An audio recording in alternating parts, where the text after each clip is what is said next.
मोदी जी गाना बनाए हैं, मैं जहां जहां चलूंगा अडानी का ठेका साथ होगा। जैसे अडानी का नाम लो, पूरी की पूरी भाजपा खड़ी हो जाती है। 440 बार तक करंट लग जाता है। यही विषय है कि देश को बर्बाद किया है तुमने, कर्जा दे दे के अपने दोस्तों को। तो ये हजारों करोड़ के जो बकायेदार हैं, इनके पासपोर्ट जब्त करो ना। संजय सिंह के तो पासपोर्ट आपने जब्त किए हैं, एक एक सांसद के पासपोर्ट आपने जब्त किए हैं। इन डकैतों के पासपोर्ट क्यों नहीं जब्त किया आपने?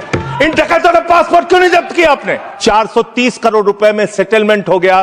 तो सूर्यकांत जी, चीफ जस्टिस जी ने कहा, उन्होंने कहा that the insolvency process had become mockery. ये भारत के मुख्य न्यायाधीश का बयान है। बैंकों में आम आदमी का पैसा जमा है, मान्यवर, किसान का, मजदूर का, कर्मचारी का लाखों करोड़ रुपए जमा रहता है।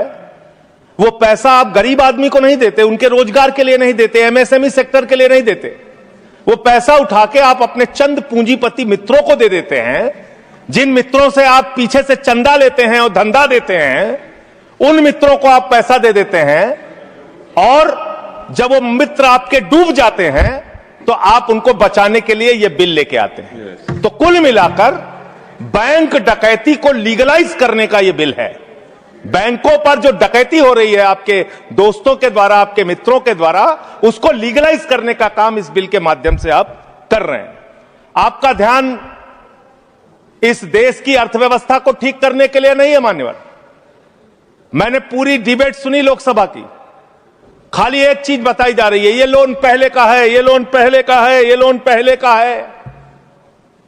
लेकिन मैं आपसे पूछना चाहता हूं, जब आपकी सरकार बनी तो आप तो कह रहे थे हमारी 56 छुरी वाली सरकार है, हम एक एक आदमी से डंडा मार मार के वसूली करेंगे, सबसे पैसा लेंगे, कोई भागने नहीं पाएगा।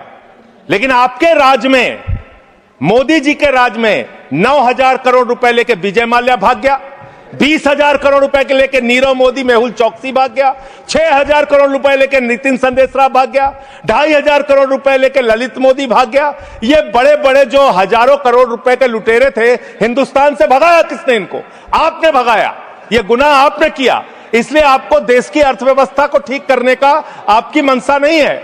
आपकी जो 56 छुरी वाली सरकार थी, उन्होंने तो इन लोगों को भगाने का काम किया, इन लोगों को निकालने का काम किया, सेफ पैसेज देने का काम किया। देश की जनता लूटी गई, बैंकों को आपने खाली करने का काम किया। और ऑथेंटिकेट करते हुए मैं आपको बताऊंगा, मान्यवर, ये आपका लोकसभा में दिया गया सरकार का उत्तर है, मेरे घर पे नहीं बना। इसमें आप लोगों ने साफ तौर पे बताया है कि आपने करीब करीब 70% कर्जा 5,44,000 करोड़ में से मात्र 1,60,000 करोड़ रुपए आपने कर्जा वसूला और बाकी सब का सब आपने माफ कर दिया। ये तो बड़ी अच्छी स्कीम है आपकी, बहुत अच्छी स्कीम है। यही स्कीम आप किसानों के लिए लाइए, यही स्कीम आप मजदूरों के लिए लाइए, रेहड़ी पटरी वालों के लिए लाइए, छात्रों के लिए लाइए, छोटे दुकानदारों के लिए लाइए। और कहिए कि अगर 1 लाख रुपए किसी किसान का बाकी रहेगा, 30,000 रुपए दे दे, उसका बाकी कर्जा माफ। कहिए कि अगर 1 करोड़ रुपए किसी दुकानदार का, छोटे व्यापारी का माफ रहेगा, बकाया रहेगा, उससे 30 लाख रुपए लेके 70 लाख रुपए माफ। क्योंकि यही काम तो किया है आपने। आंकड़े पढ़ रहा हूं, मान्यवर, ध्यान से पूरे देश को सुनना चाहिए। क्या है आपकी असलियत? आपने भूषण स्टील का 54,000 करोड़ रुपए कर्जा बकाया था, 42,000 करोड़ रुपए आपने वसूला, 23% आपने माफ किया। एसआर का, भूषण स्टील का 57,000 करोड़ रुपए बकाया था, 35,000 करोड़ वसूला, 38% आपने माफ किया। 8,000 करोड़ रुपए ज्योति स्ट्रक्चर्स का बकाया था, 55% आपने माफ किया। 91,000 करोड़ जीएचएफएल का बकाया था, 60% आपने माफ किया। भूषण पावर का 48,000 करोड़ रुपए बकाया था, 19,000 करोड़ रुपए वसूला, 60% माफ किया।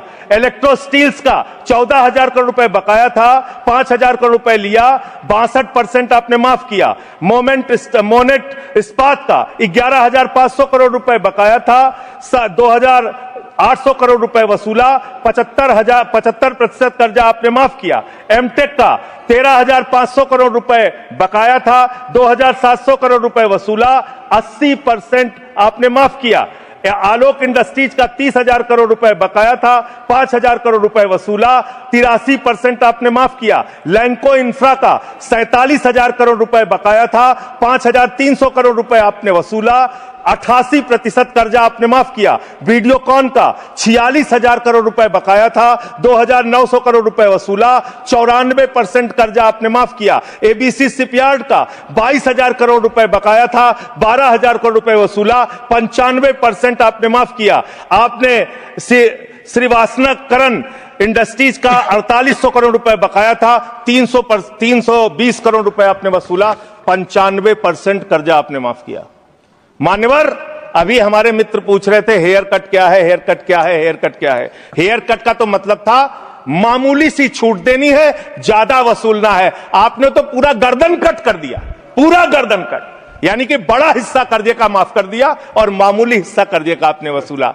और अगर मैं आपसे ये कहूं कि इसमें आपने रिश्वतखोरी की, भ्रष्टाचार किया, चंदा लेके धंधा दिया, आपने एक ही खाली कंपनी का नाम लूंगा, भूषण स्टील का, जो टाटा को गई, 1500 करोड़ रुपए का चंदा भारतीय जनता पार्टी को टाटा से इलेक्टोरल बॉन्ड और बाकी चीजों के नाम पे आपको मिले हैं। आप पैसा ले लेके इन लोगों का बड़ा बड़ा कर्जा माफ करवा रहे हो, रिश्वत ले लेके इन लोगों का बड़ा बड़ा कर्जा आप माफ करवा रहे हो। आपका ध्यान देश की अर्थव्यवस्था ठीक करने में नहीं है, पूंजीपतियों को खाली हर तरह से फायदा पहुंचाने में है। एक गाना था मान्यवर, तू जहां जहां चलेगा मेरा साया साथ होगा। मोदी जी की हालत यही है। मोदी जी गाना बनाए हैं, मैं जहां जहां चलूंगा अडानी का ठेका साथ होगा। ये क्या है? ये क्या है? बांग्लादेश की यात्रा किया 2015 में, अडानी को ठेका मिल गया। श्रीलंका की यात्रा की 2021 में, अडानी को वहां ठेका मिल गया। तंजानिया की यात्रा की 2023 में, अडानी को वहां ठेका मिल गया। केन्या की यात्रा की 2023 में, अडानी को वहां ठेका मिल गया। नेपाल की यात्रा की 2023 में, अडानी को वहां ठेका मिल गया। मलेशिया में 2017 में यात्रा की, अडानी को वहां ठेका मिल गया। 2018 में सिंगापुर की यात्रा की, अडानी को वहां ठेका मिल गया। सर दिखाई नहीं पड़ रहा हूं मैं सर, अडानी को वहां ठेका मिल गया। वियतनाम की यात्रा की 2024 में, अडानी को वहां ठेका मिल गया। इजराइल की यात्रा की 2017 में, अडानी को वहां ठेका मिल गया। तू जहां जहां चलेगा मेरा साया साथ। अडानी का नाम सुनते ही इन लोगों को 440 वोल्ट का करंट क्यों लग जाता है, मुझे तो समझ में नहीं आता। जैसे अडानी का नाम लो, पूरी की पूरी भाजपा खड़ी हो जाती है। 440 वोल्ट का करंट लग जाता है। यही विषय है कि देश को बर्बाद किया है तुमने, कर्जा दे दे के अपने दोस्तों को भगाया है। अब बिल पे आपका ध्यान बड़े बड़े पूंजीपतियों से। मान्यवर मेरा समय जा रहा है, समय जा रहा है मान्यवर मेरा समय जा रहा है, मुझे बोलने दीजिए मान्यवर। जदि आपंक आम भिडी भल लगा तेब आम चैनल को लाइक, शेयर और सब्सक्राइब करने को जमा भी भूलु नहीं।